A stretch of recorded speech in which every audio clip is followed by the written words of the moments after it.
नमस्कार मंडळी, श्री स्वामी समर्थ. हा ब्लॉग आहे रथसप्तमी दिवशीचा, कारण त्या दिवशी माझं हळदी कुंकूसुद्धा होतं. इथं दूध उकळत ठेवलेलं होतं आणि इथं छान प्रकारे असा सूर्य वगैरे काढलेला होता मी. आणि हे दूध इतकं हट्टी होतं ना की किती वेळ झाला, जवळजवळ माझा 1.5 तास गेला, पण हे दूध काही ओतू माझ्याच्यानं गेलं नाही.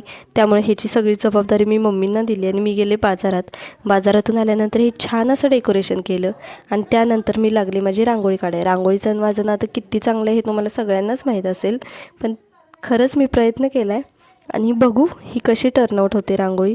कारण मी जशी इमेज बघितलेली तशी परफेक्ट तर नाही जमणार मला, जमेल नेक्स्ट इयरपर्यंत नक्की जमेल, पण बघू आता ही कशी टर्नआउट होते. कारण कसं आहे, मला आवडतं रांगोळी काढायला आजकाल सध्या तरी, कारण ह्याच्या आधी इतकं काही खास वाटत नव्हतं, कारण जागा पण छोटी असते माहेरी आणि त्यामुळे जास्त काही असे फारशी आवड नव्हती. पण इकडं आल्यानंतर आवड झाली आहे आणि तुम्हीच सांगा मला ही रांगोळी कशी वाटली ते.